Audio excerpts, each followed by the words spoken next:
Welcome to Capes, Cowls and Masks, the show where we uncover the world of soups and science fiction. And welcome to our weekly spoiler review show of the latest entry into the Marvel Cinematic Universe, The Falcon and the Winter Soldier. Today we'll be looking at the 5th episode of the show titled Truth, directed by series director Carrie Scogland and written by Dallin Mousson. I am your host, David Osger. I am a content creator and editor over at Fresh Take Hub. And as always, I am joined by our very special guest for these weekly reviews. Please welcome Stefanos Florakis. Hello, Stefanos. Is another truth? This is a very blunt to the point title. It's we're closing in now. This is like our penultimate episode, so it's going to be interesting to go through on that basis. You know, our basic plot summary is that John Walker faces consequences for his actions, and Sam and Bucky return to the US. So, Stefanos, what was your overall thoughts for this week's episode? I do think this could be my favorite, but my favorite in the matter of characters and themes, which now we have really established that this is the show. It was not the big espionage film that we were thinking was going to be at the beginning, but it has really solidified itself as being a show of the moment and very much giving a huge ground to the two leads and Walker. So, with that said, I am far more embracing the show, but if anything else, even though it is my favorite episode, it still is really emphasizing several issues I've been having so far. This episode kind of told me, yeah, don't think about it. Which, sure, that's fair, if that's what you want me to do. But then again, you don't really stop showing me that it is important the other things which I do have issues with. But overall, I am very positive with it because emotionally I was engaged. And I think I'm so into it that I don't mind if they're gonna take a certain direction, which I hope they don't. But at least it was a great journey with Sam, Bucky, and Walker. Especially Walker, it was a big surprise for me this season, and I'm looking forward to what they're gonna do with these characters next week and overall in the MCU. Yeah, I think for me as well, this is potentially my favorite episode, up there with just, episode 1. I think that, like you, I think it does highlight some of the problems and issues I've been having all along as well, in the way that you are seeing, development for certain characters and you're seeing certain arcs close out. And then it just highlights how weirdly some of those stories or character moments have been handled throughout, say, the last 3 episodes. So I think that it really does benefit mostly on Sam and Bucky, and like you said, John Walker as well. But it's because we already have such an attachment to those characters. I think they set up the story so well in episode 1. To me, I feel that you could easily have had, this episode in some ways take place, this just be the 2nd episode, if you know what I mean, because that's what sort of makes me sad about the last few episodes, is that we didn't really go through that much, apart from John Walker, that led Sam and Bucky to the revelations they had in this episode. I felt that episode 1 set up all of these arcs really well, but there wasn't too much that happened in the last few episodes that really changed them, or you felt that like, oh wow, we've gone on this incredible journey and now this is where they're at. I felt that this still closed out what they set up well, but I feel that this all could have happened within the space of like 2 episodes. This could have just came in episode 2 or 3 after the first episode.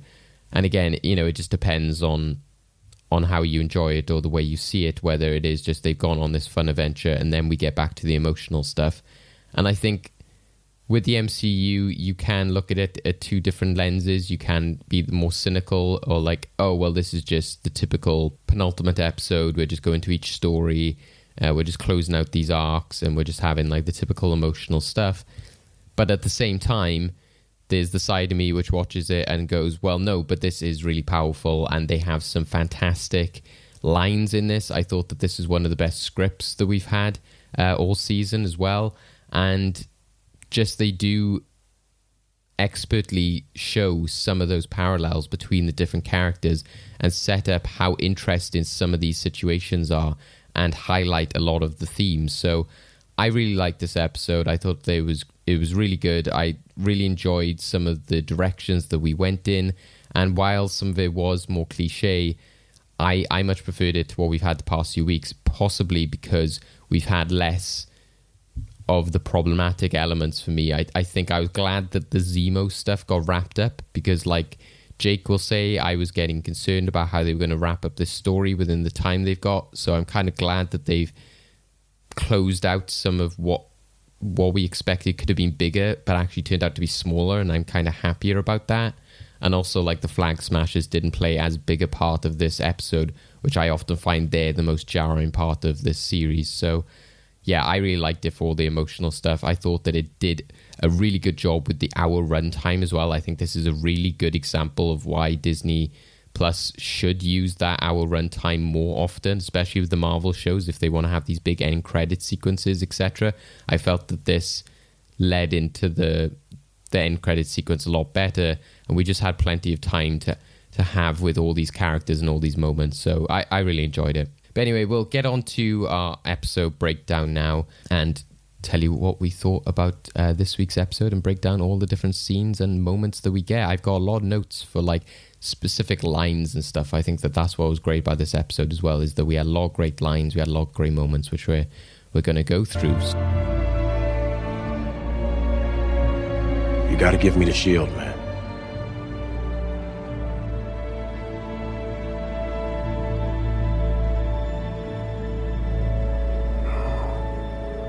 So that's what this is.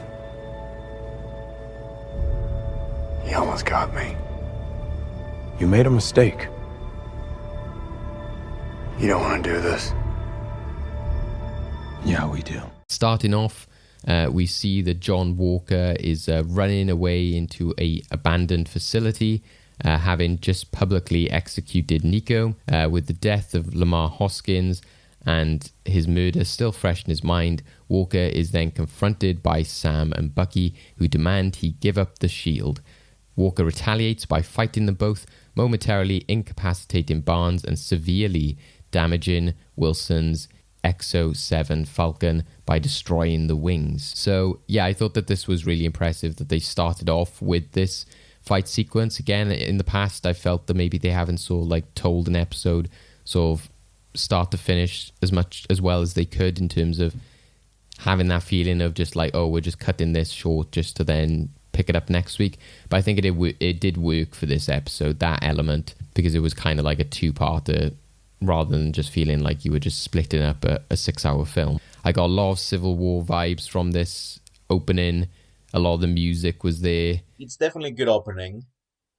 And I agree that I feel it better to be cut in that way, because the previous episode ended with the actual downfall of Walker, the confirmation that he has completely went out of the line, and then the next episode starts with confirming that and truly emphasizing on his rage, on his set of minds, and how far gone he is. And it is a great fight. It is really well shot. The stunt work is very impressive. Yeah, I love the way they were fighting, because each one has a very different style to it. It is very impressive. And like I said before, action can have its own narrative. And I think this very much, like, there was a conversation with it. And especially, I want to give huge credits to White Russell, because I always liked him as an actor, but what he's done so far, especially in this episode as Walker, is very impressive, because he can really tell the pain, the suffering, but also the rage and the uncontrolled beast in him, especially when he pinned down Sam and he was crying out loud saying that he's Captain America with full anger, was very impressive. And it was the moment which it's always this. I hope there was always one moment in a fight sequence that you're saying, "Oh shit, it got real." That was it for me for Walker. This is a complete descent of him. But I like the end with Bucky lifting the shield first, and you can tell his face that he still doesn't feel it, even though he did say that he would keep it on his own 2 episodes ago. He he doesn't it doesn't feel right, and he leaves it to Sam, and then Sam just picking up and just trying to remove all the blood with full shame. Very, very well. It's the kind of narrative that I want to see in this kind of shows, in this kind of films. That yes, the action is good, but there's always the aftermath of how you end it, and I love that. There's also like a lot of animosity I feel still between Sam and Bucky there as well. I'm not sure if they kind of...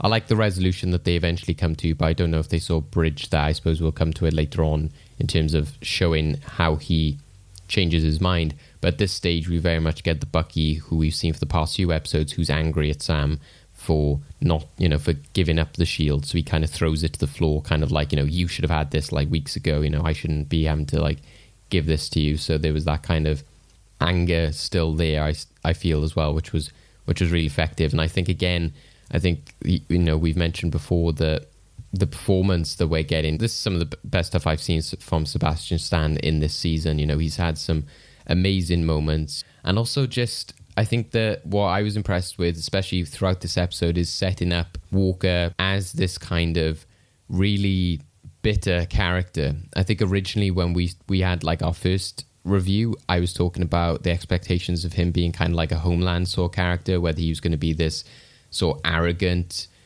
secretly racist sort of character, or just have a lot of... now looking back on it, I think that would have been too on the nose. And while I didn't expect the MCU to be that blunt of just having like a racist character, and obviously that's kind of like the characters in The Boys anyway, so you don't want to tread on that. But I did expect it to be a lot more of what we've seen with other characters in the MCU, of just like, oh, I'm just like a douche, I'm just like this really like sinister guy. They could have gone down the route of just he's very arrogant and he's very dismissive of other people. And instead, they've just gone more with the idea of like, he's just somebody who's like burdened by this expectation and who is constantly trying to prove himself. And I think an interesting element I think you brought up last week was the comparison to US police officers, and I think the same goes for military personnel as well. I think that is a really great comparison to make, is that it's that idea of like becoming too empowered by the powers that are given to you, but not in a way of like becoming like overly reckless or becoming like massively apparent that you're evil and sinister. It's more just in a way that they just slightly cross that line. They get slightly just too big for their boots, too arrogant, too much trying to always resort to guns and violence. And I think that here, like throughout this episode, there's so many lines, he's saying, why are you making me do this? And we could have been a team. To me, that so much symbolized how bitter he was in this situation. And throughout this entire episode, that idea of saying we could have been a team, it kind of does put like an onus on Sam and Bucky in a way, and I did feel kind of bad for him in that moment. I was like, oh, but that is just life, that they were in a situation in which they were instantly going to be sort of against Walker because what he symbolized and where he was coming from. And him and Lamar were kind of hostile in some ways, but you can't say that Sam and Bucky were perfectly cooperative, friendly people either. So I think that is a really interesting angle to go with this character, and this idea that he's like forced into this situation of saying, why are you making me do this? We could have been a team. I think it's just that constant fight for perfection that he's going for, and he wants this ideal life. He wanted to be in an Avengers team. He wanted just Bucky and Sam to be there as a part of his team with Lamar, and he could have things all great and sunny. And as soon as he can't get that, he just doesn't know how to operate.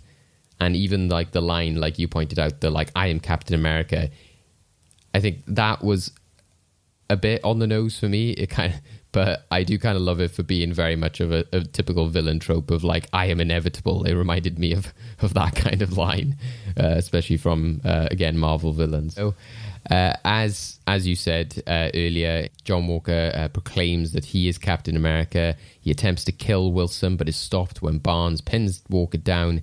Wilson uses his remaining thrusters to take Walker's shield away, breaking one of his arms.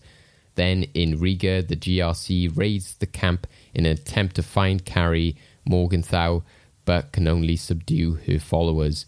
We then reunite with Torres. There, Wilson is informed that the government officials are taking over and investigating Walker's actions. Morgenthau is also relieved to be laying low after Nico's murder, with Wilson and Torres believing that she will be rebuilding her forces and covered during this time.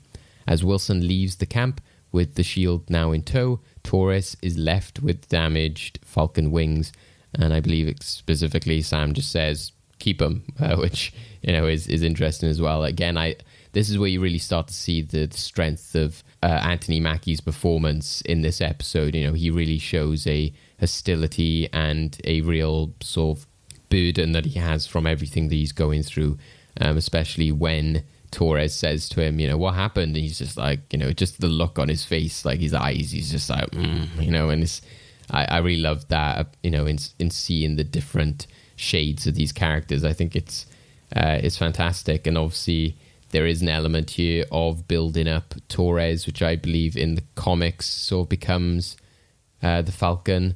So they're building that up here as well, which I think is fun, and it's a good way of doing it. It's, you know, it's the typical MCU approach. It's, you know, I always compare it again to, you know, Iron Man. There's the whole like next time baby with, you know, War Machine and stuff, but there's that approach, and then there's the more subtle moments where comic book fans can go, oh, you know, I know what that is referring to. And again, we might not see it for another 5-6 years or something, but the seeds have been laid, and, you know, that character is there for them to use, which I think is fantastic. But who knows, you know, we might see something already within the next episode, the next series, the next film.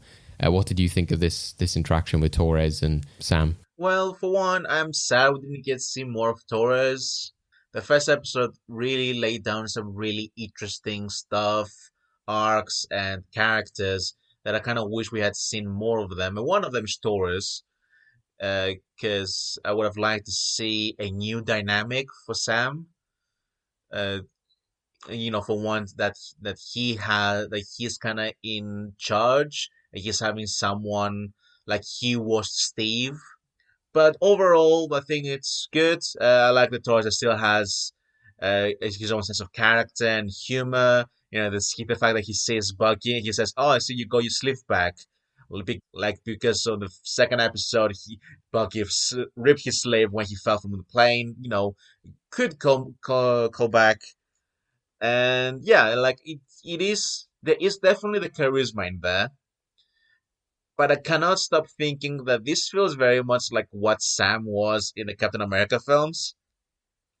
Like he felt like this good friend who is snarky and he's charismatic, but only there to support the main hero's arc and submission. Which again, I don't think Sam was always that. There was obviously something more in him in the films, but but I cannot stop thinking about it. And I do hope we get more of Torres, maybe in the finale. I don't think so because of how many things we have to deal with first. But yeah, also the line of Sam saying, you know, keep them, which again, obviously for us, you know, you obviously we immediately think that, oh yeah, because it's gonna be the new Falcon, but in reality, it's because he had enough. He had so enough with everything that's happened. This whole journey for him is kind of like a big overview of all the issues he knew existed, but they kind of got confirmed. and of course the fact that when we will find out afterwards is like immediately when he goes afterwards is at Isaiah, which it kind of feels like a final confirmation for him to what he should do with the shield. I lived my life by your mandates. I dedicated my life to your mandates. I only ever did what you asked of me, what you told me to be and trained me to do, and I did it. And I did it well. We then go into definitely one of the most interesting parts of this episode, and where things really start to kick off, and where we get a real clear direction of this episode is going to the very different locations to carry on with these different characters, and they're not being tied down to the fact that the main character is not there. So we're actually following Walker now. He is summoned to a council of government officials in Washington, D.C., who strip him of the Captain America mantle, OTH discharge him from the military, and revoke all of his benefits in retirement, leaving him frustrated and manic. First of all, I think just this courtroom scene, again, we were talking before about John Walker and that aspect of bitterness and expectation and frustration. This scene really brought that home. I thought that this was fantastic for showing just his anger and frustration. I'm assuming you felt the same, Steph, from being a fan of the previous scenes we have had of him. Yeah, and also I love that they touched upon the fact that what he did because they told him to do it. Because on the second episode, on the opening, when we see him for the first time, actually him without the stupid helmet, he does say that he didn't ask for it, that there was something that it was given to him.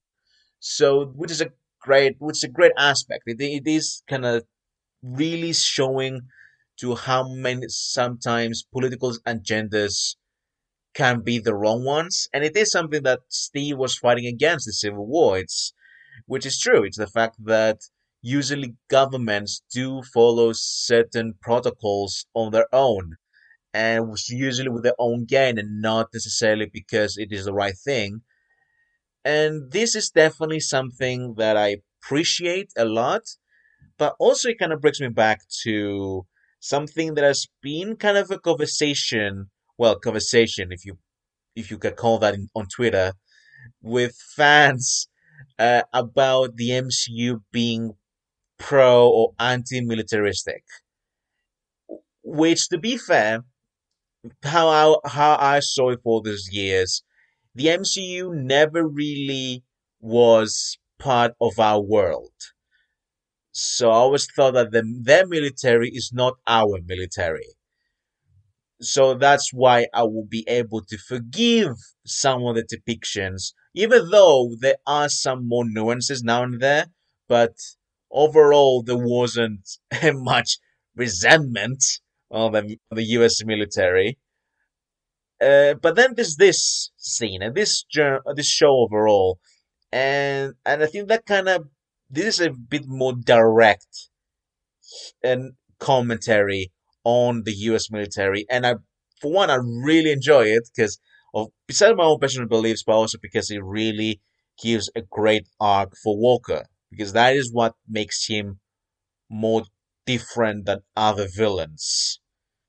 And it's the fact that he was not a villain. He didn't want to be in this situation, but he was put into it.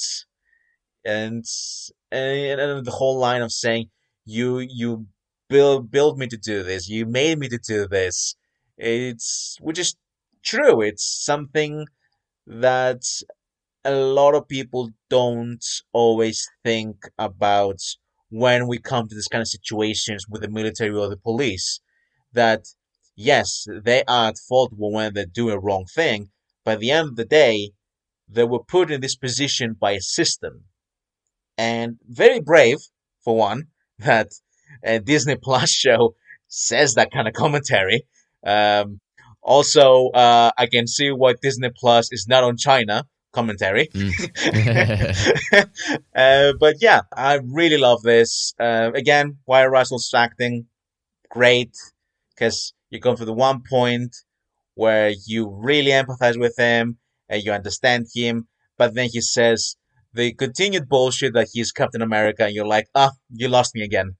And I think what's interesting with the real world comparisons and saying about real military personnel, etc., I think I mentioned before comparisons to something like American Sniper, and again, I don't think that film portrays the message that they should be portraying, and I think it does glorify things in a really bad way. But what that film does actually represent is this idea of like, well, you've got this person who's like lauded and praised for killing people, and like murdering people and like shooting people down like as invaders to a country, etc. And you can imagine then in this situation, there's kind of the same thing of like, if that character in American Sniper is there like killing all of these like terrorists and these different people, and then comes back and then is told like, you murdered somebody, you killed like an innocent person. So they would respond as John Walker does here, like, I was told to do that, and you have like rewarded me for it in the past. You have given me medals for literally killing people, and I was just doing what you told. So, like you, that's why that line stood out so much to me. I love just the way he delivered it, and the anger that Wyatt Russell brings to this. When he slams his arm on the desk, you're like, oh, wow, shit's about to go down. And just, like you said, the fact that he said, I only did what you asked of me, what you told me to be, and trained me to do. And I just thought that was so striking. And yeah, I think it is interesting when people say about the military aspect of the MCU, and I think that it is true to an extent, but to me, I've always seen it as one, like you, it's not like the Transformers films. It's not like we're literally seeing the US Army like in the films, who also had like a stake in those movies, which I always find is bizarre. But we're not actually seeing the real life military. We're seeing this kind, like we were seeing like S.H.I.E.L.D. and parallels to it.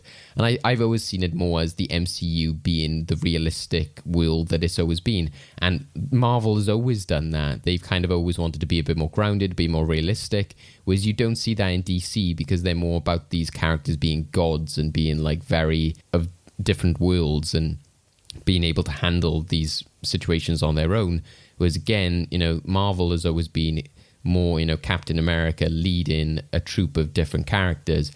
And it is hard to make that argument about the MCU being pro-military, like you said, when not only shows like this, but Civil War, Winter Soldier, I think a lot of the MCU has been very anti-military in that way, because they're saying about like surveillance, like when you take, like arms too far, when people have got agendas, when the government gets too involved. So that's where I find that whole notion is a bit bizarre to me, especially when you do, again, have something like Age of Ultron, where the Avengers are very much their own heroes. They're working off their own backs. And again, you see the negative side of having a suit of armor around the world, etc. So yeah, I think that's where this element is really interesting to me, and I think it works really well for showing the motivations of this character and showing where he ends up at the end of the episode, which I think is good. I know a lot of people then are going to be really pumped and really hyped for this next moment where Walker and his wife are visited by a woman named Valentina Allegra de Fontaine, who voices her support with Walker's actions, including taking the super soldier serum. She informs him about the legal grey areas surrounding ownership of the shield before leaving behind a mysterious contact card, saying she will be in touch, but the card is just blank, which I think is quite fun. So what do you think of this character, Stefanos? I believe this is the character that they were sort of setting up as like the big cameo character. Are you happy? Do you think it was a fun scene? What do you think it's building up? Well, for starters, I'm a huge fan of Julia Louis-Dreyfus. I literally, like, I kind of hoped I didn't know there was gonna be a cameo, because if I didn't know of that there would be one, I think I would have been so much more enthusiastic when I saw her. Like, first of all, I'm a huge Seinfeld and Veep fan, so this is like really important to me. Also, like, it took me a while to recognize the name, and then I think a few minutes later I realized, oh, Madam Hydra. That's who she is. There we go. Yeah, and then I'm like, okay, now I kind of see where this could go. I hope she's the power broker. Uh, Probably not. We're gonna discuss about that later. but it's interesting. Like what I said before about that this show feels very much being a setup to future things. She's definitely that. I could definitely see her being a big player later on. Of course, the question is to which project is it gonna be in? I'm not certain, but it's a good casting. She definitely is that fine line between menacing and comedic. She can do both. If you watch VIP, you know. Uh, and and yeah, and I know that she was supposed to be that she is in Black Widow. That was supposed to be her introduction to the MCU. So there might be a connection in that. I'm not sure. The big theory is the fact that maybe Thunderbolt Ross is somehow connected also. Interesting scene. I would say out of everything else we've seen, that's probably the one I am mostly looking forwards the most to where it leads up. Because always there's bias because I love the actor so much, but it's interesting. It's out there, and also it's really I love the prospect that Walker could have in this, and my hopes that he could be a villain in future projects and not just on this one. Yeah, exactly. And I think that she's got a good history within the Marvel universe, and I think that it sets up a very different type of character and a different type of villain. I do love the way that she played this. I think it brings an element. We've seen characters like it before, played by similar actresses, where they've got that sort of flirtatious, like, oh, I know everything element. But again, it's because the casting is so spot on here. It doesn't just come across as them trying to replicate that. And I think, yeah, her history in the comics, etc., makes it very interesting. She and her parents were sleep agents for Leviathan inside the Italian anti-communist movement. She also then has been part of S.H.I.E.L.D., and then she has been affiliated with Hydra. I love that in this moment, like I said, she prefaces that her name is actually, Contessa Valentina Allegra della Fontaine. But I just like how she says, but you can call me Val, but you don't call me Val. Just keep it in your head. And it's almost like she's speaking to the audience at that moment as well, that like you're watching that scene, like, okay, I'll think of you as Val, but I won't call you Val. I'll just think of it in my head. So I thought that was fun. And obviously you get these great moments like, oh, the best decision apart from like marrying this firecracker and all these, she's got a lot of like great one-liners and stuff like that. She immediately is just like a very appealing, you feel very drawn in by her. So you can kind of, again, understand why, Walker would be influenced by somebody like this. And like you said, I'm interested to see where things go in the future. I like that there's this person now who understands everything that's happening, because again, it becomes a bit unbelievable when all these things are happening and nobody has any idea what's happening. So it's nice to have a character there who's just there saying, I know about that. I know that this happened, by the way. I know that you took the serum. All of that is pretty fun stuff. She's just oozing confidence.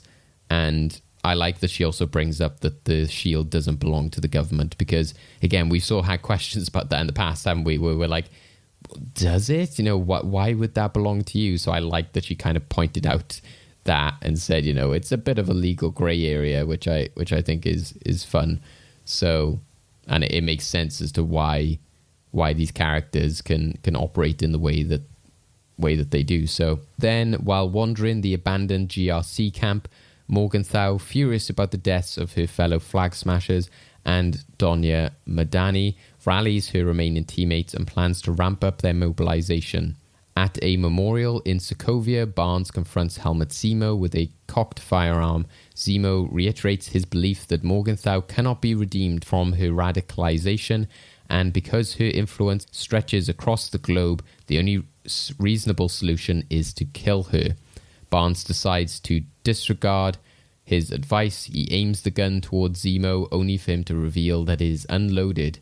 The Dora Milaje arrive to detain Zemo for imprisonment in the raft.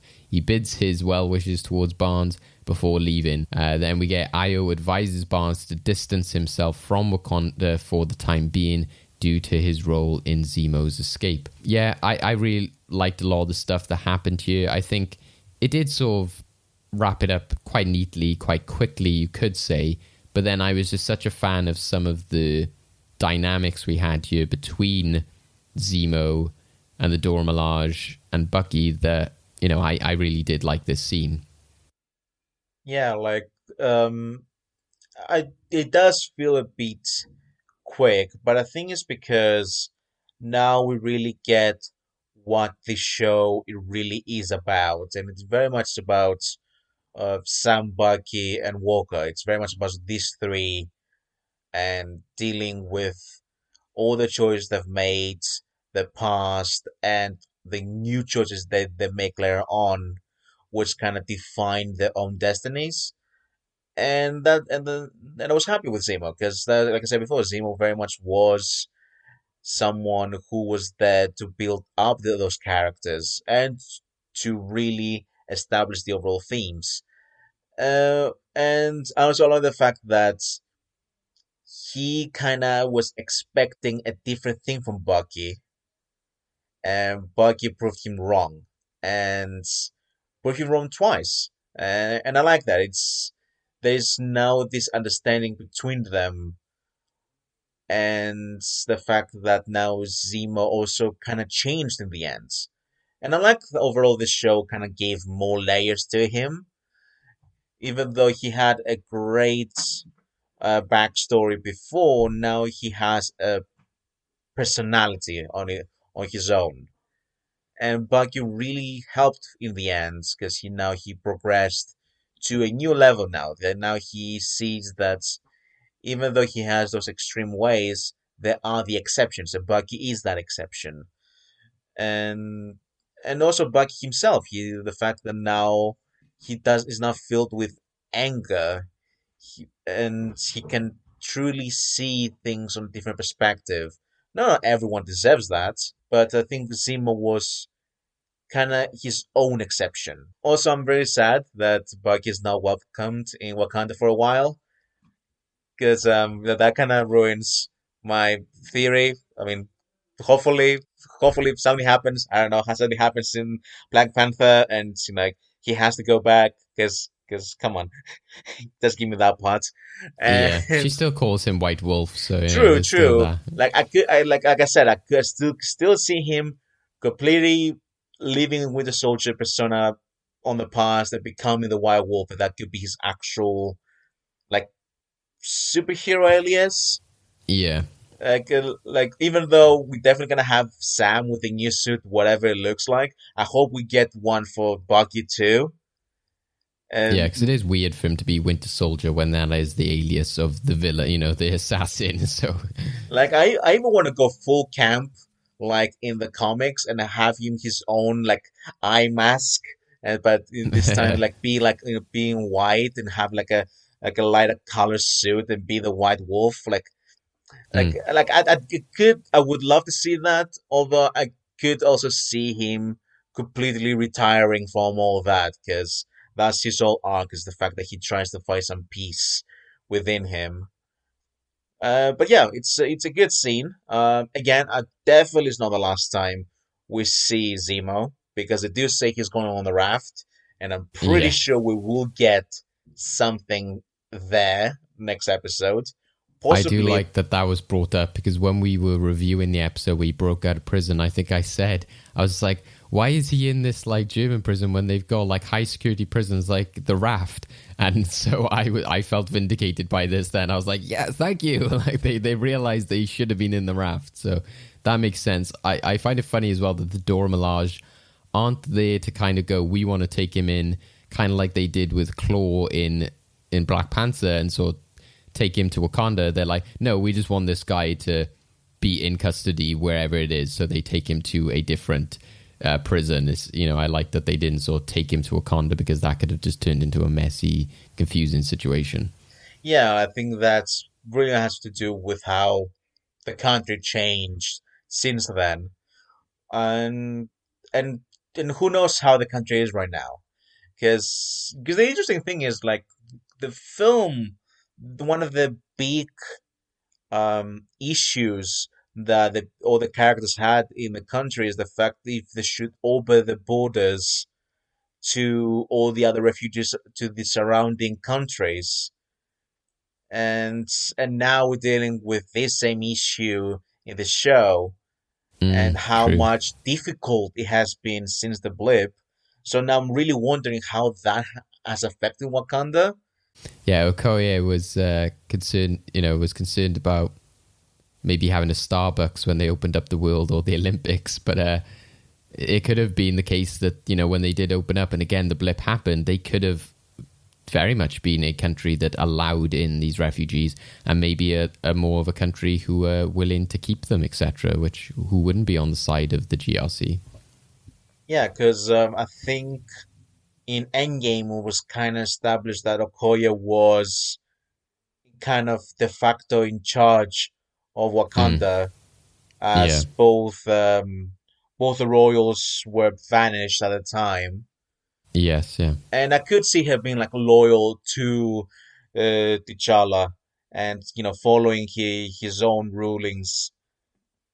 But again, like it's one of those things, like because Wakanda is such an interesting place, and I think all of these world-changing events would have some effect definitely over there, and I would like to see how they developed since then, especially to the immigration issue.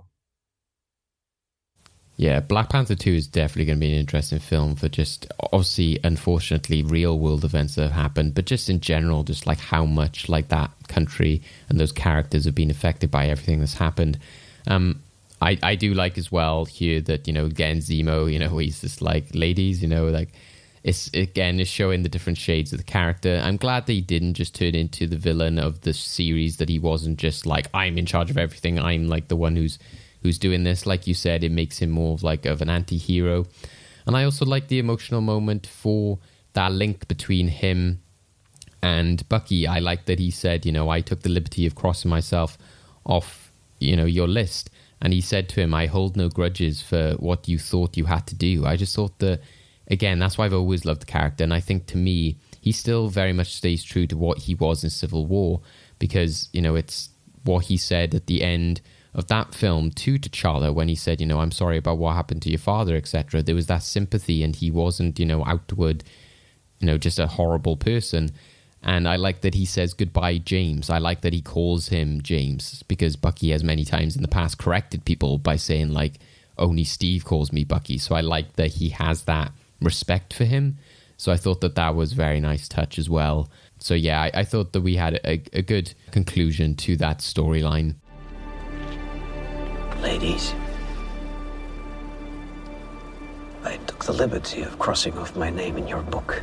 I hold no grudges for what you thought you had to do. Goodbye, James.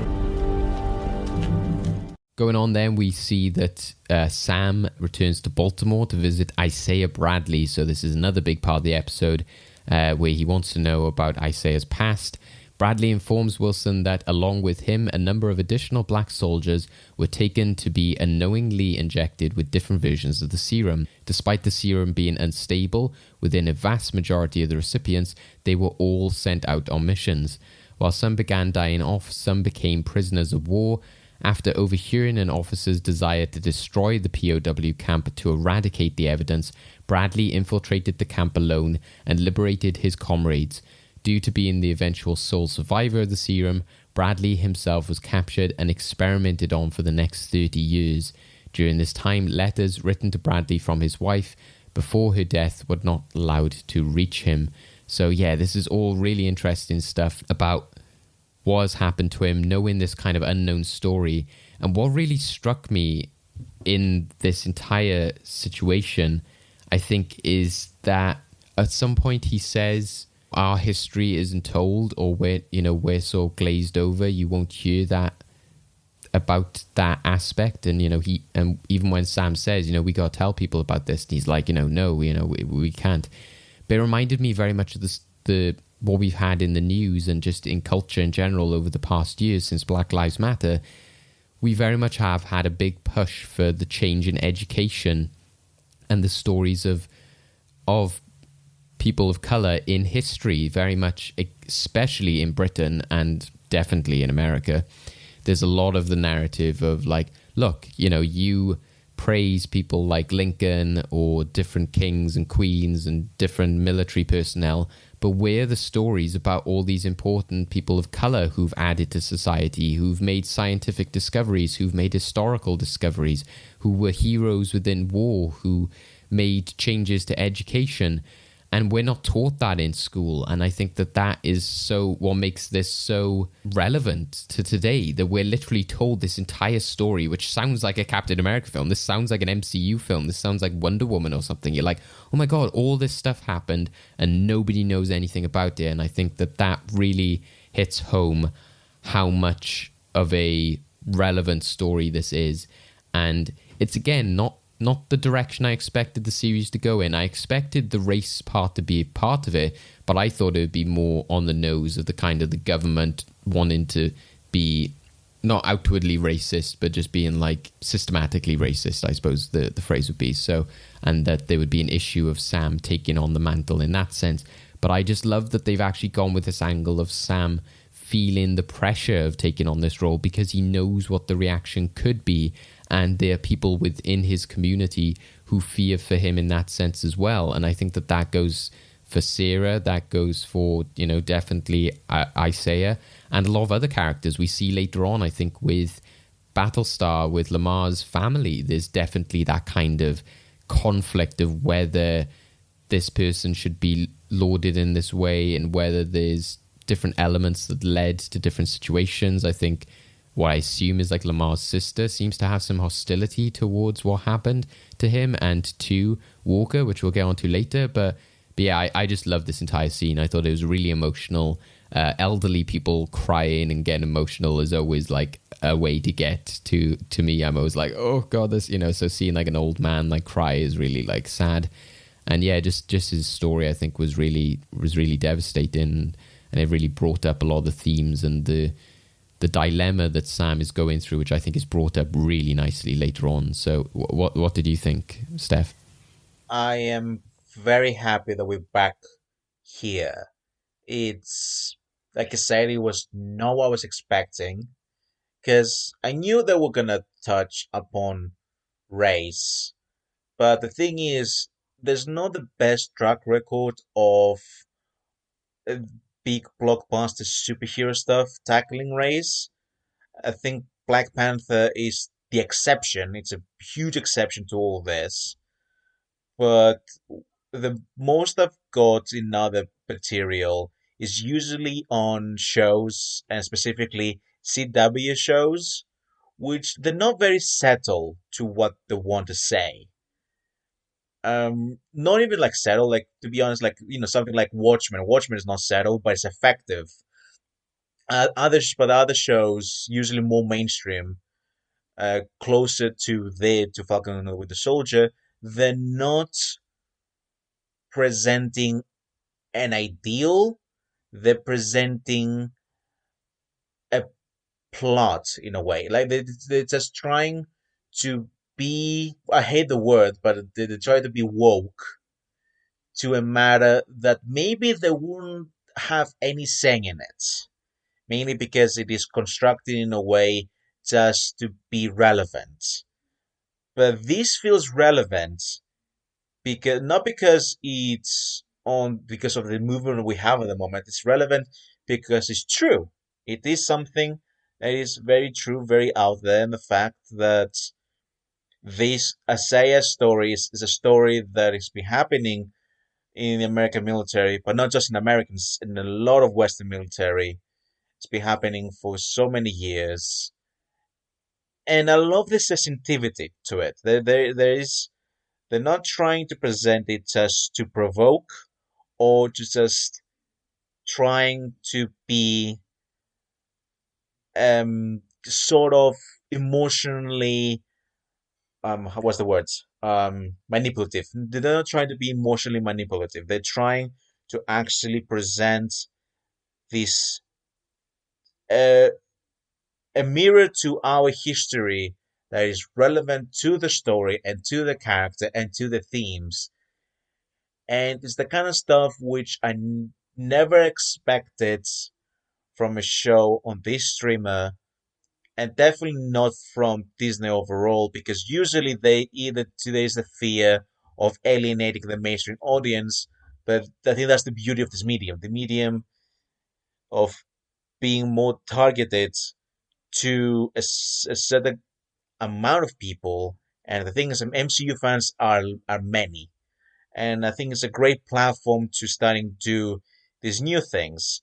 It's similar to how I felt about WandaVision. WandaVision, that overall it was a show about grief and acceptance and these gray areas that we go through when we are in pain. And the fact that we're going this now, I'm thinking that this is the reason that beyond all the plot issues that I have with the show, this is the most rewarding parts. This is the one that I think I can forgive most of all the other problems.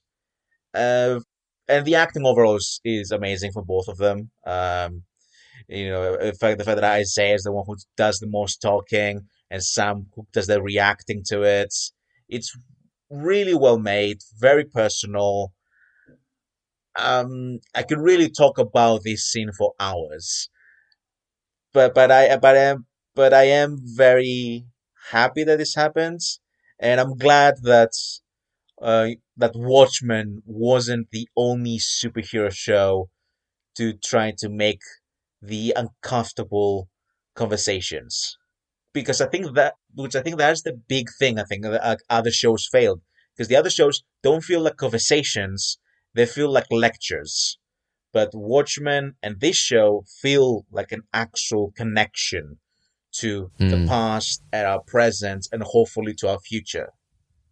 Yeah, well, I think that's what's important as well, is the fact that you will have, well, it's kind of like, it kind of links into the fight that the Flag Smashers are fighting. And, again, I won't sort of like play on this too much, especially we'll see how it ends up. But there has been a criticism from a lot of people, especially where they maybe take issue with what Sam did in the last episode by saying, look, I support your fight, but you're just going about it in the wrong way. And there's a lot of people out there who would actually have issue with that, because they would say, well, no, because that is, Karli is right. Sometimes you have to be bold and you have to make a statement in order to get attention or to get what you want. And I think that obviously things like murder, etc., is not exactly condoned, but there is a lot of people out there who are fighting these fights at the moment, and especially, again, with Black Lives Matter, there were people on the streets protesting. They're like, there can't be just these like peaceful protests anymore. There can't just be, again, the climate change stuff. They can't just sit around and ask for it. They need to like bring traffic to a halt. They need to climb on top of trains. They need to challenge the police, etc., because otherwise they're not being listened to.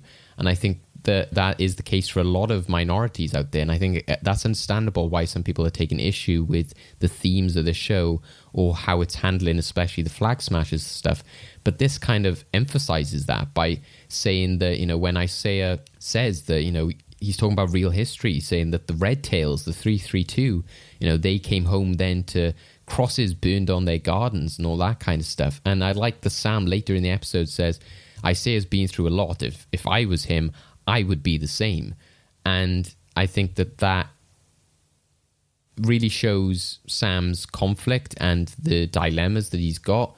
But I like the conclusion he comes to eventually. I love how later on that he says to himself that, there's a fight that he needs to take on, and, he's willing to stand up and keep fighting, and that he doesn't want to be so like held down by the past, because thankfully he hasn't been as affected by it as Isaiah. So for somebody like himself, he can do that, but you can understand why Isaiah is the way he is. And again, some great lines here. You get like, if you ain't bitter, you're blind. I thought that was great, and doesn't want to see the shield, and is very sort of dismissive. Again, it's the ghost of Steve is very present in all of these episodes when they keep referring to Steve and saying, well, he didn't do that to you, and and all this kind of stuff. I think that it's really interesting, especially when he comes away from it and he goes to Sarah's and he says that he's trying to figure out what it means.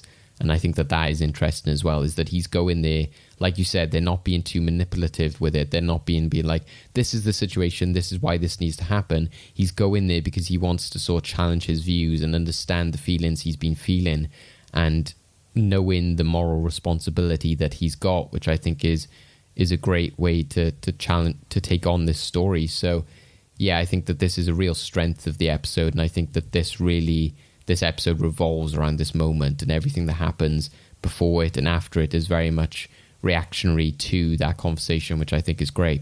We then learn it was a nurse that helped Bradley in creating paperwork that said that he had died in order for him to escape. A distraught Wilson insists on sharing his story with the world. However, Bradley is adamant on keeping his name buried in history, fearing the people who erased him from society would come for him if news of his survival broke. He tells Wilson that America would not allow a black man to be Captain America, nor would a conscious black man want to be. I thought that was really powerful as well. I thought the saying that, like a man with a conscience, again, it sort of really hits home about where people like Bucky can judge somebody like Sam for not taking on the mantle, but then by having a character of color then say any self-respecting person wouldn't take on that mantle because they know what it means. And I think this is really relevant in some of the conversations we have about things like Superman. Recently, there was a big discussion over the aspect of potentially having a black Superman. And there's that conversation. I know that specifically Hector Navarro on Twitter was very vocal about it, about saying, well, why should we be lumbered with characters who are just the scraps, just like, why can he not be Clark Kent? Why can he not be Superman? Why do they have to have Kal Zod? Why do they have to have like the second best? Why can they not have the main character? Why does it have to be some offshoot character? But then the challenge to that is kind of characters like Miles Morales, who has become his own character and has been able to embrace so much of his ethnicity and his own story of Spider-Man, rather than just being a black Peter Parker, which I think is really interesting. And I think that by the end, Sam almost comes to that conclusion as well, that he can say, look, I can do the best I can, and I might not be able to be Steve Rogers or Captain America, but I can be my own hero, and I can continue to do what I've tried to do as the Falcon, as this new patriotic character with this shield. So what do you think about that as well, Steph? I thought that was really interesting, saying that no conscious black man would want to be this role. It can that really brought a lot of conversations I've had with some of my friends, and other conversations which I've seen with other people, and that is that difficult choice of saying, what if my kid, especially if it's a kid of color, tells me that wants to be a cop?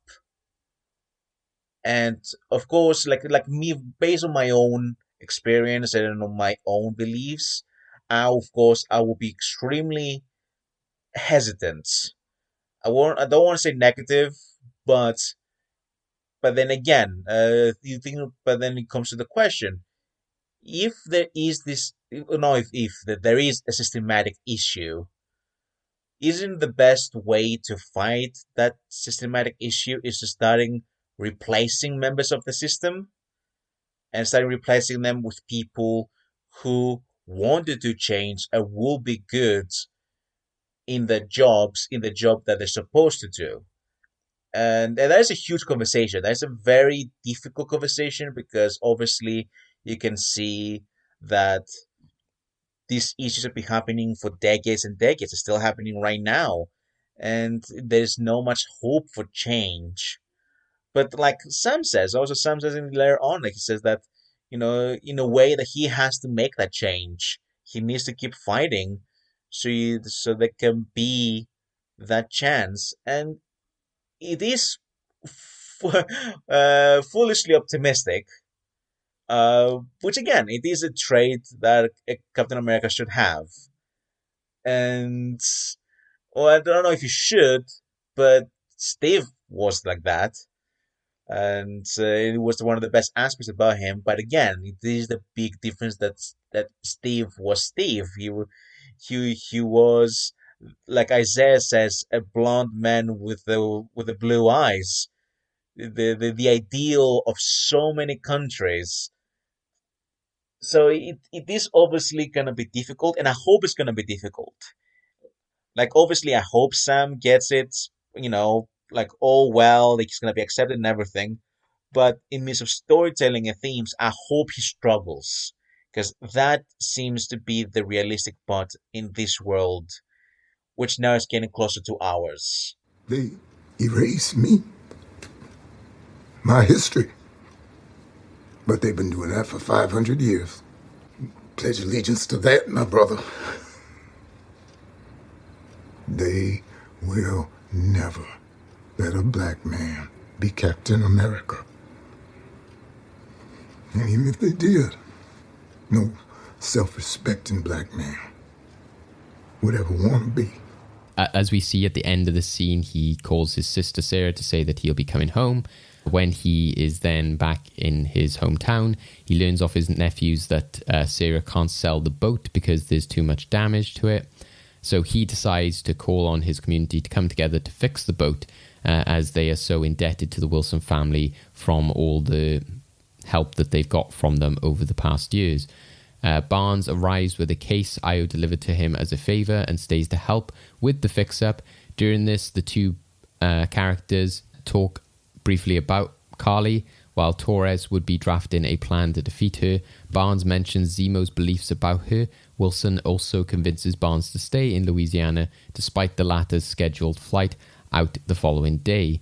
So, yeah, a lot of this is really fun, nice stuff to see. The bonding of Sam and Bucky, again, it's the kind of stuff that I've missed from the past few episodes, because it was a good strength of the first two episodes that now it's nice that we've gone back to that. And I think that, again, this is where this hour runtime has really helped them, in that sense of having the time to tell this story and not just having just the one quick montage. We get to see a lot of interaction between Sam, Bucky, but also Sarah. Like, I really like that this series is able to highlight a character like Sarah. I like that she's there to be her own character. And like you said, in a lot of other network shows or streaming shows, you can just have a character who's just there for one purpose. But she's very much her own character with her own beliefs. I love that aspect of, like, the lunch, where she says, make sure to give this lunch to these two other kids. And again, it never comes across as manipulative or just over the top. She, it's very realistic. She says, their dad, can't get up before like 12 o'clock in the day. And it's very much a real world situation, which I think I sympathized with, and really thought that it was like a great element for them to bring up there. It wasn't just like too on the nose. It wasn't like she's there like, oh, I'm like, running this charity fundraiser, like these really like bigged up American moms sort of, I'm like a pillar of the community. It was a more realistic, grounded way of doing that. And that's why I thought it worked so well about Sam then picking up with the community all the favors that were due to his family. I thought that was a great aspect, and it just tells you so much about Sam as a character, why he's the way he is, why he's dedicated his life to helping other people, why he's so optimistic. I think that's why I like him as well. He's just like an optimistic character. And obviously his family were very much influential people, and it then again makes sense why he's willing to be that hero that Isaiah is against, because it comes from his family, from his roots. He's thankfully come from a nice community, but also his family were very much like people who wanted to progress things and help other people. So I think that is a really nice aspect of his character, which we've now been given, which we wouldn't have if it wasn't for this story. I also do love just like, again, like the music we have here playing.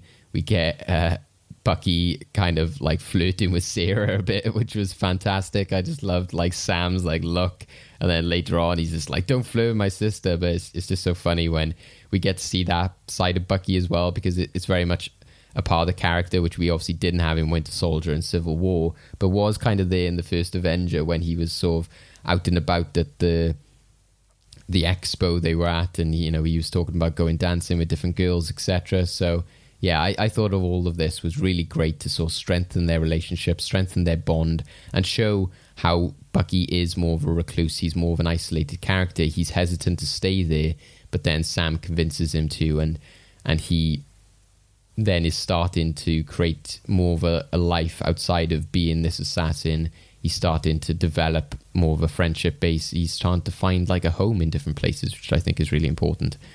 Steph, what did you make of this part of the episode? I enjoyed it far more than I thought I would. It's so weird that how much I cared for a stupid boat. Because it's all that. It's one of the things I always had an issue with the MCU is we never really see the normal people. It's very few times. Spider-Man does that, and I think it does it better in the second film. But you always miss the sense of community and how not necessarily how they get affected by everything as all the big, huge world crisis events. But something like this, which I like because the fact that everyone knows Sam, everyone knows Sam because of his family, but also because he's the Falcon. And they're all willing to help him just because of who he is. And also we know that he has risked his life for everyone. So this feels like an actual payoff to all the things that Sam has been with, and it's a very wholesome moment, and we don't really get that kind of moments in the MCU. I think that's why I love Endgame a bit more than other films, because there are the moments of Tony and his daughter, Steve and Nat talking to each other. There was always these moments which I actually felt there was a relationship in there. Yeah.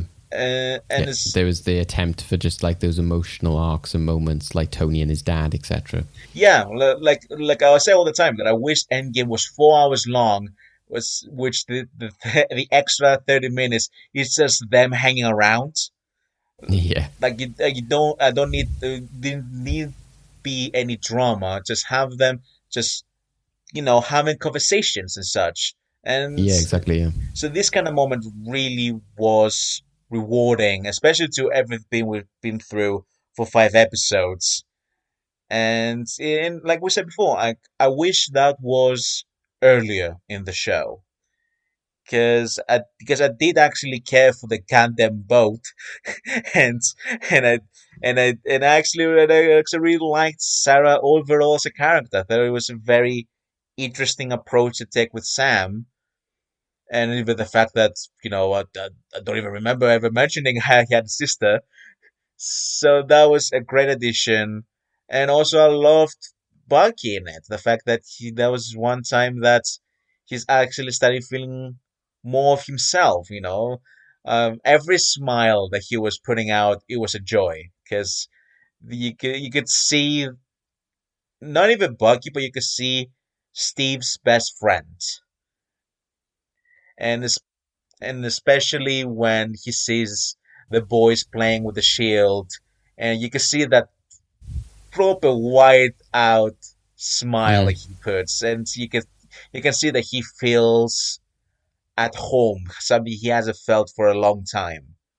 Yeah, like the moment as well where like Sam is trying to sort of like take off that part of the boat, and then Bucky just comes along and just rips it up. It's kind of like almost like they were just doing a parallel of that moment with the shield at the start of the episode, where it's kind of like Bucky just has to come along and get the job done, but it's kind of in a light-hearted moment as well. So yeah, I thought that it worked really well for sort of like strengthening their relationship, and like you said, just having a different flavor. And this is what I want these shows to be able to do, is to show these sort of quieter moments, and like you said, like to show like characters hanging out and talking and that kind of stuff. So yeah, I think that it works really well for that.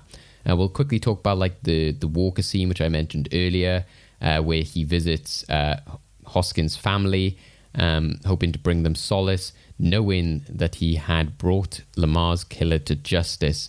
So obviously it's interesting here that he's kind of lying pretty much, in which they're like, and this guy killed, our boy, and he's like, yes, and he kind of knows that he didn't, or potentially didn't. And yeah, I just think it's interesting where you got the mum there, sort of like really laying on the emotion and how proud he was, Lamar, to be Walker's sidekick. And I think, again, that's what adds to this character's sort of burden and problems, is, again, that it's not so much the character's problem sometimes, but he's of a bygone age. It's, it's where sometimes you'll have like jobs, say, in this modern times now, where they'll say that we preferably want somebody from who is of the BAME community, or we want to specifically hire somebody with this, who's of this gender or this sexuality or something like that. And because, like you said, you need to have people who fill those roles, and they need to make the effort to try and not make it so that a team of people within a certain company is not 10 white dudes.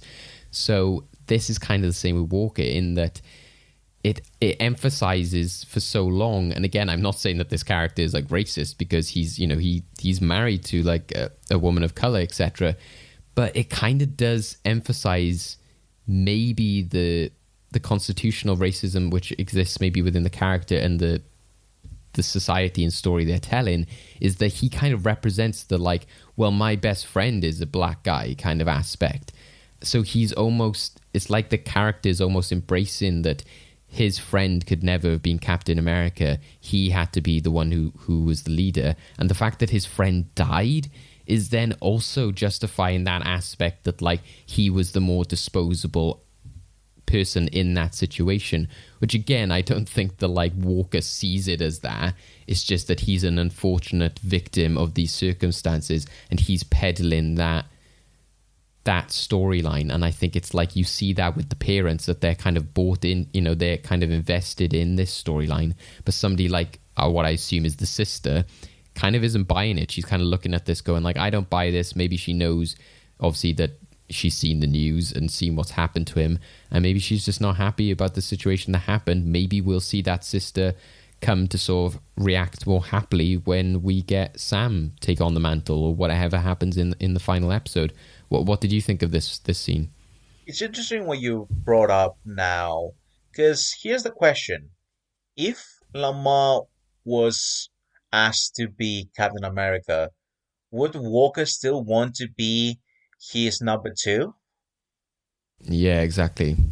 I don't think he would, like, again, but on the basis of just like, it isn't a racial thing. I'm married to a black woman, which again, very relevant, because we've even seen that in the whole Ray Fisher situation recently with what was his name, the Jeff Johns, etc., where they were like, he can't be racist, he's married to a person of color, etc. It's that aspect of just that gray area in which like so many moments are happening, because again, it's not this, not black and white, as in, when I'm not talking about race, but the actual situations, it's not black and white in which like, yes, that character is overtly racist, that character is like opposed to racism.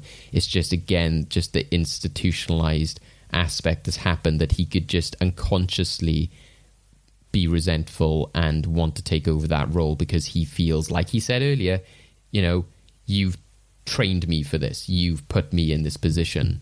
So again, it's like the government has bigged up the white guy, and he's just going with what they've built him up to be. Yeah, because to be honest, if there's one thing about this show which I'm still kind of surprised by how much emphasis they put on the matter of race and sociopolitical justice, it's weird that they didn't really do that much with Lamar. Yeah. I still find it quite bizarre. And I don't know, like also the same thing could be said, why didn't we see Rhodey more in this also? Because if anything else, he's a higher rank military officer, but he should have like similar issues, or at least personal issues, and he doesn't definitely acknowledge them in the first episode. So we'll see how it pans out in the final episode.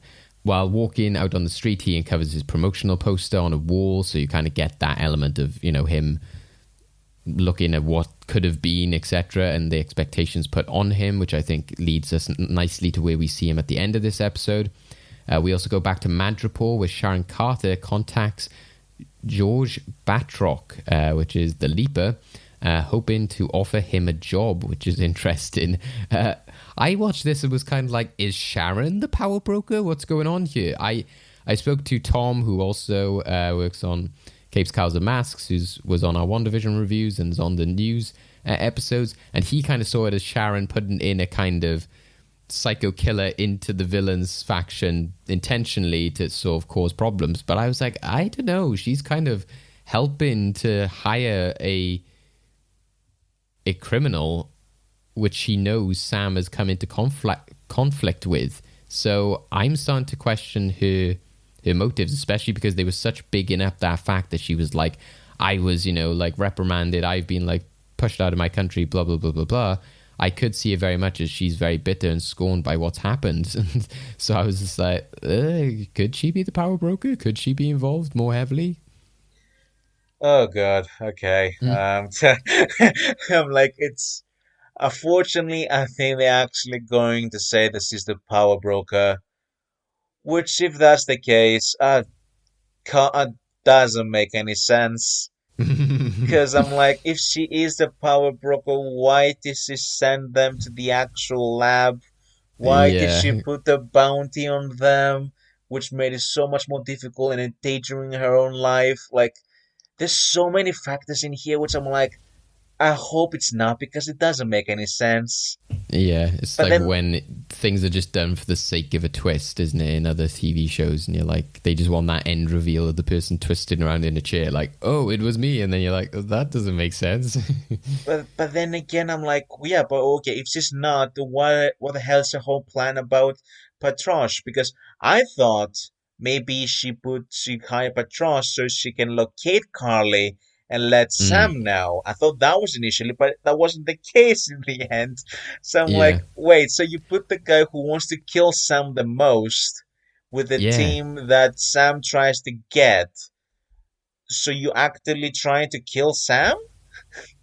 But he could be kind of working undercover. You don't know. Maybe he's being paid enough by her. I think the paintings that they show are interesting. I kind of want to like go back and try and, I don't know how I would like search it up, but the painting that they go to afterwards, maybe it's like a woman with an umbrella or something. I'm like, is there some hidden meaning to this? Is it like, is that woman with an umbrella it's a shadow agent?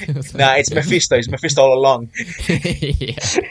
So, I think that scene was it just seemed random, seemed like out of nowhere, kind of, especially because we hadn't had Sharon throughout the episodes. So again, it's that weird theme of this series just sort of like dropping in things without much context. But again, we'll see how it pans out. So you're just gonna set me up like that, huh? Well, I don't want to make it weird for your family. Just stay here. The people in this town are the most welcoming people in the world. They don't care if you wear small t-shirts or if you have 6 toes or if your mom's your aunt, if you... Okay, I get it. I mean, the people are nice. But don't flirt with my sister. Because if you do, I'll have Carlos cut you up and feed you to the fish. Okay.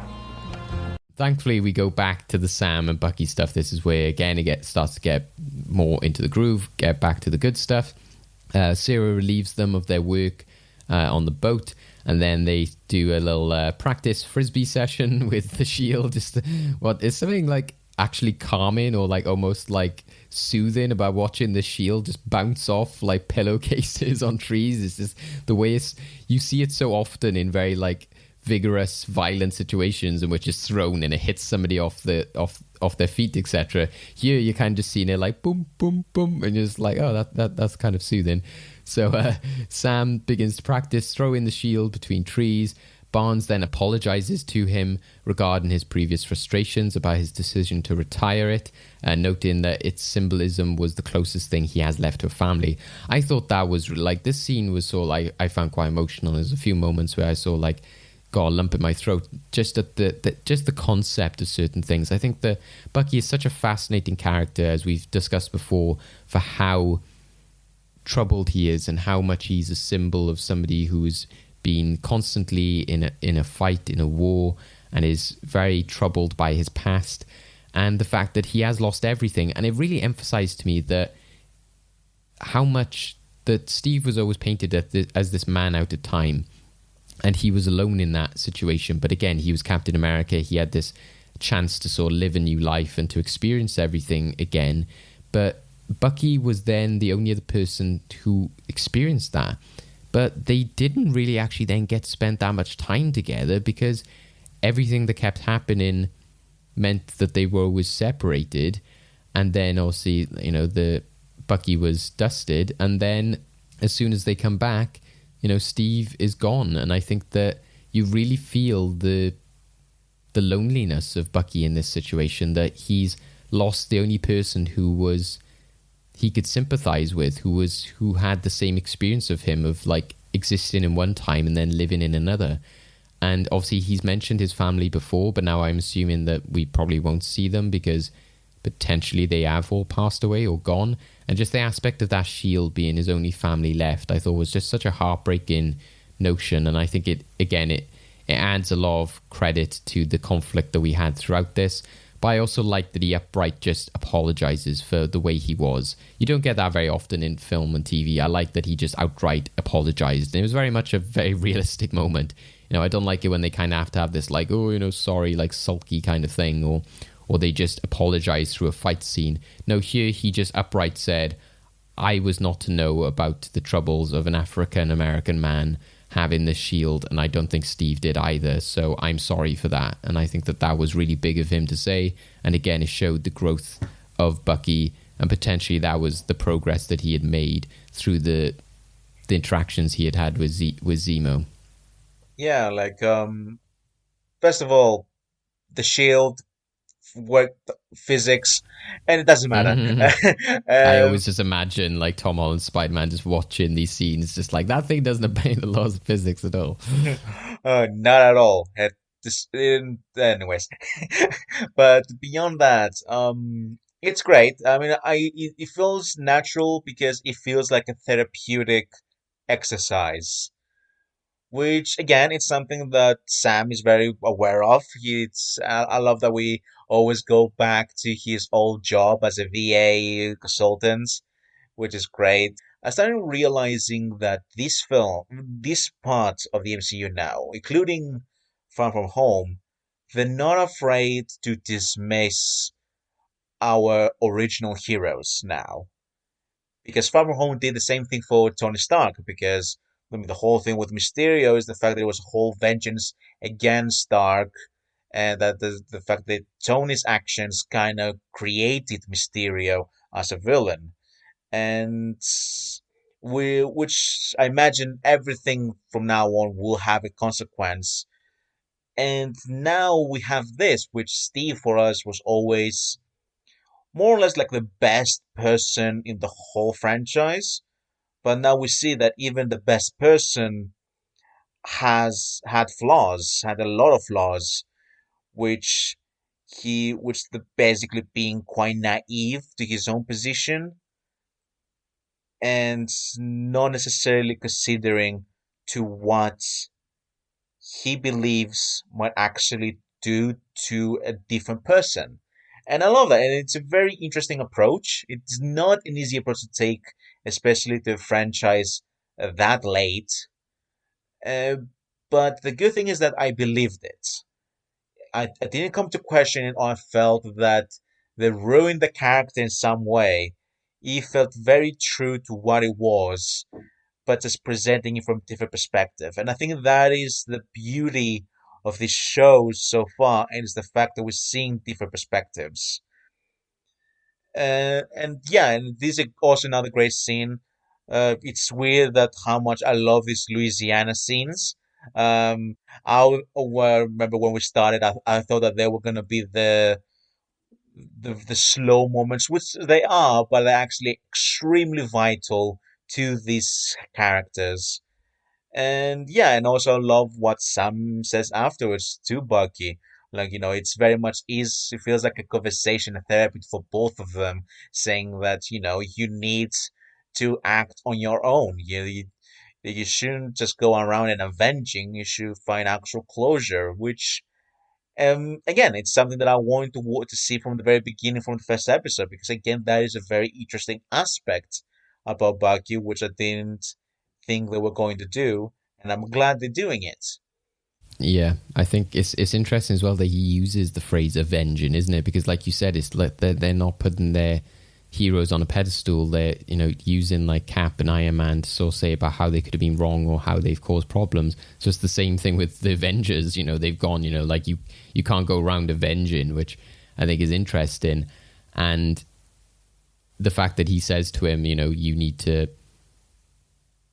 make changes and, you know, maybe like give people closure on this instead of just like making things worse, etc.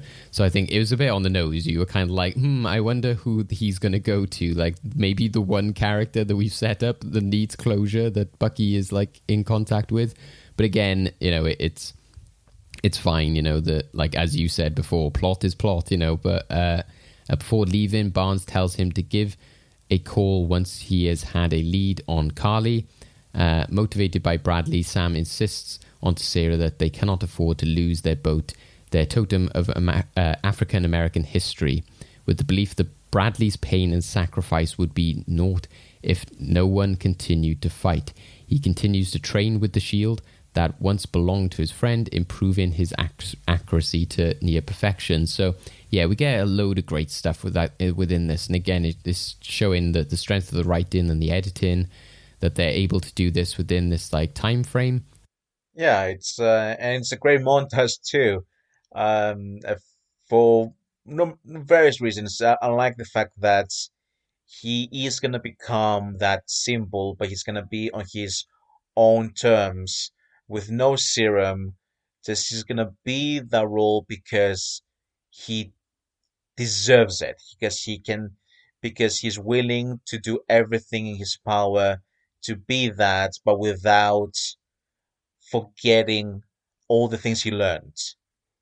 I think this is the thing that makes him different from Walker, is the fact that he's willing to accept different opinions and the philosophies of others, and trying to be the middleman. And also the whole thing that he tries to be the best physically to it, because he knows what comes to the role.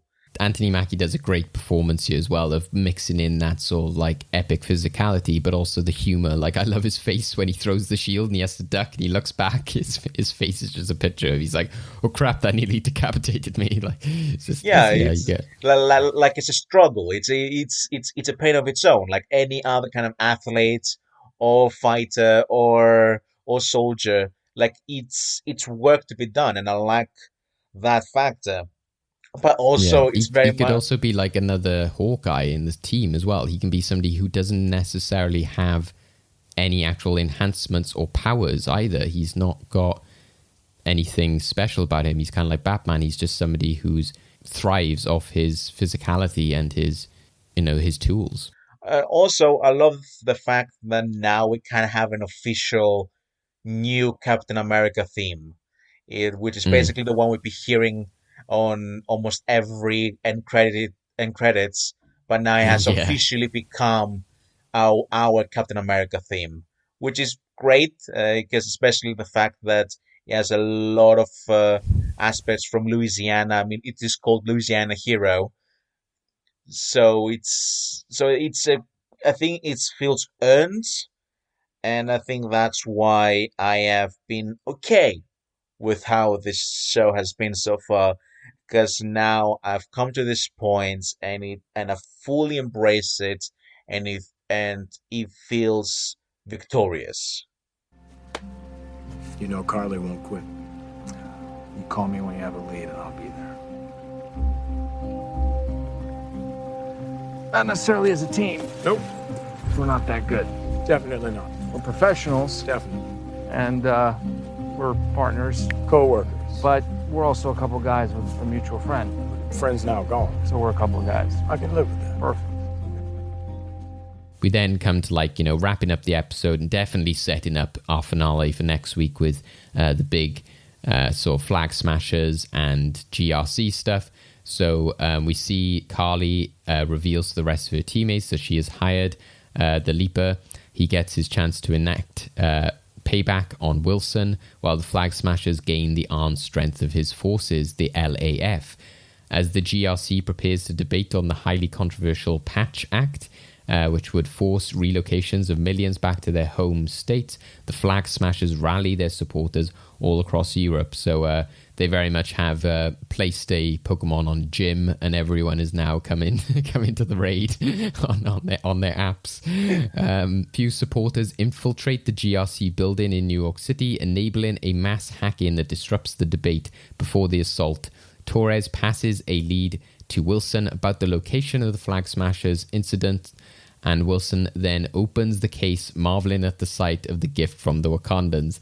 And at this point, I was just watching, like, with eagle eyes, and then when it went to black, I was like, you bastards! I was like, I wanted them to show it. I was like, damn it! Like, I was so angry. I was like, why? Why have you done this? So cutting away there, I was happily mad with Disney and Marvel for teasing us with that suitcase.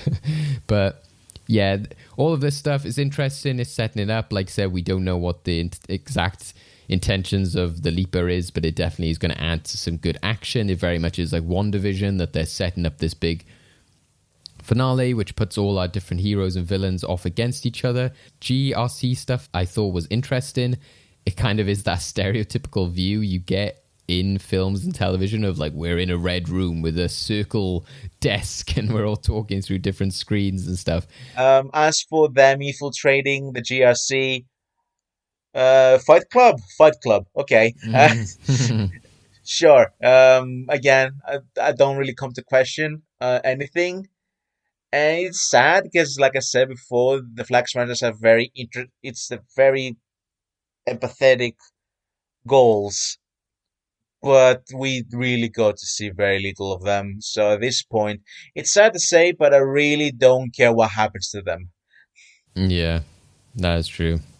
Which is very extremely disappointing because now I even come to care about Walker now, which I shouldn't, but actually you've shown me enough of him and enough backstory, enough character that I genuinely care for him, and part of me kind of hopes he turns good by the end of it, which I know he won't. And he doesn't deserve it, but... Well, you know, interestingly, we get a mid-credits scene this week as well, which potentially shows the, you know, possibly darker path he's going down. We see that Walker melts his military decorations to weld a personalized replica of the shield. Again, this is the description which I've got on these notes. I'm not sure if I necessarily agree with that of, like, a replica. I don't think he's just making something to hang on his wall. You know, I very much saw this as, I'm getting ready for a battle. I'm getting ready for a war. I'm going to be Captain America. You know, as he said so many times, I am Captain America.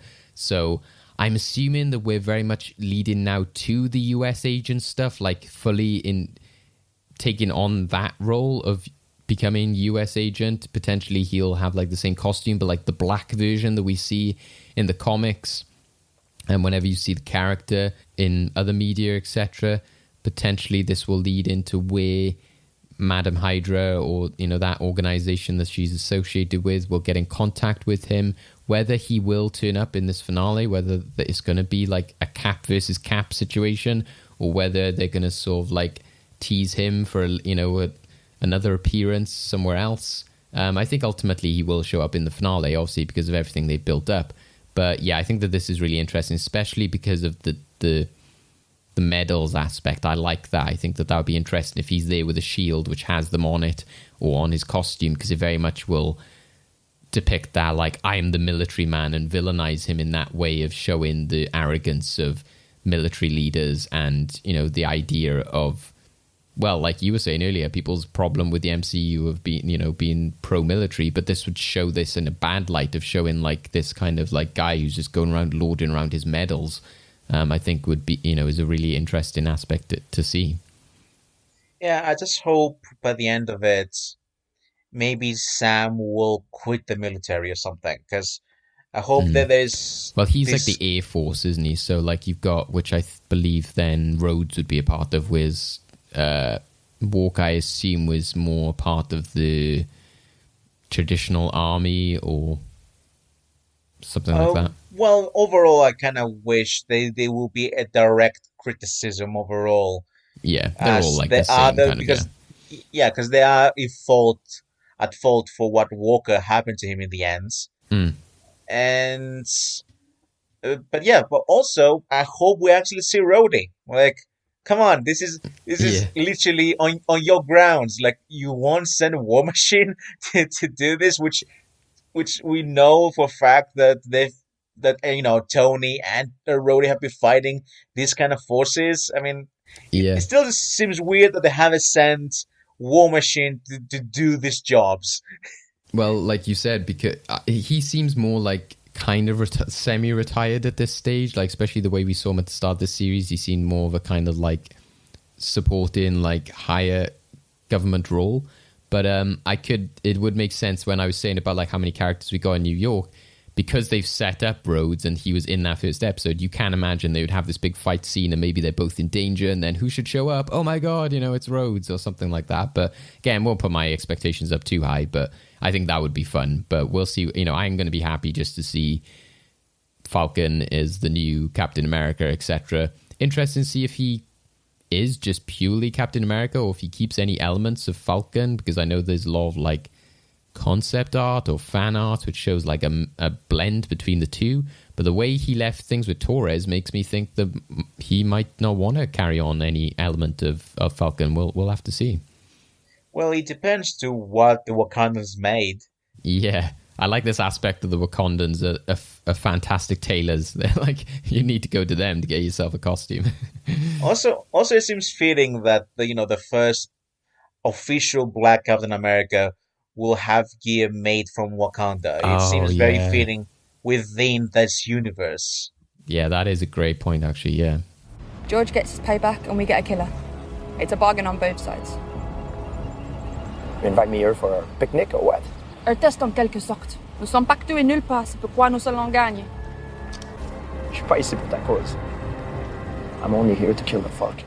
So, yeah, definitely looking forward to next week's finale.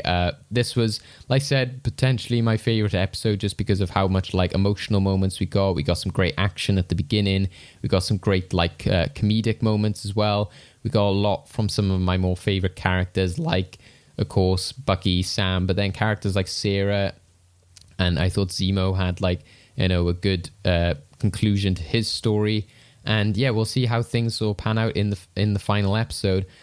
So I was really happy with this. There was loads of stuff here. There was some great themes about like race and responsibility, but also with friendship and community. And I thought that, it's showing that these shows can really hit on some important themes, and it'll be interesting, like you said, to see where they're going to go with all of these elements now that they've opened this bag of worms, and whether it'll be like in a second series of Falcon and Winter Soldier or whether it'll be in other MCU projects.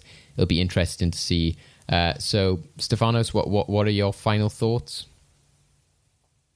Please don't make Sharon the power broker. I don't know, just don't. You complicate things is that too much. Was that your immediate reaction as well, though, or was it just for me saying it, or did you kind of think, oh no, what? No, that was my actual reaction. Okay, good. Because I've been hearing that theory for like a couple of weeks now, and I'm like, oh no, it's not. Yeah. It's not. But then with each episode, they kind of hint it, and I'm like, oh no, don't. Yeah, I'm glad I wasn't alone on that. Yeah. Who knows? Maybe they will win me over with the Flag Smashers, but to be honest, I don't have much hope for that anymore. But still, like I said before, don't give easy answers. And I hope they give enough breadcrumbs for the future. Not too much, though. Yeah, I'm kind of anticipating, kind of like with WandaVision as well, is that we'll get the great moments for the heroes, for the characters, like we had with Vision and Wanda, and then somebody like Agatha, or the speculation we had about Mephisto just kind of went by the wayside.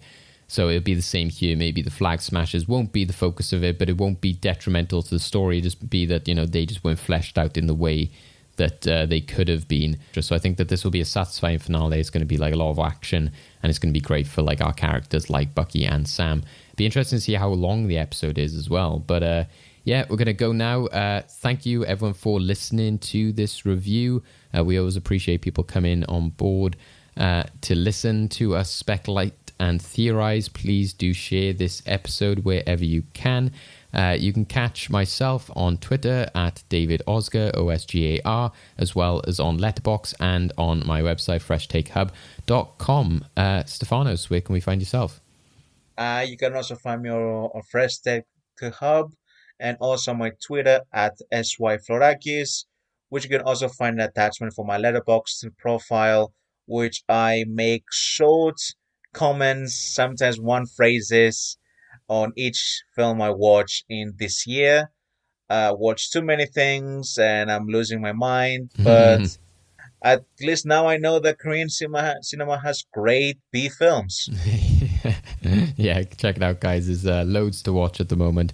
You can find Capes, Cowls and Masks on Twitter as well, Capes, Cowls, Mask, and we are on Facebook at Capes, Cowls and Masks. If you're joining our reviews and listening to us on Anchor, Spotify or Apple Podcasts, leave us a rating or a review. It really helps us to get up in the rankings. And the best thing you can do is share this with all of your friends and any of your other nerdy comic book friends, as this is definitely the Falcon and Winter Soldier review show that you want to be listening to. So from myself, from Stefanos, we'll catch you next week for our review of the finale, where we'll all be together with me, Jake and Steph. And yeah, we look forward to breaking it all down. Have a good one, guys. Thank you for listening. Stay safe and take care. Bye-bye. Bye.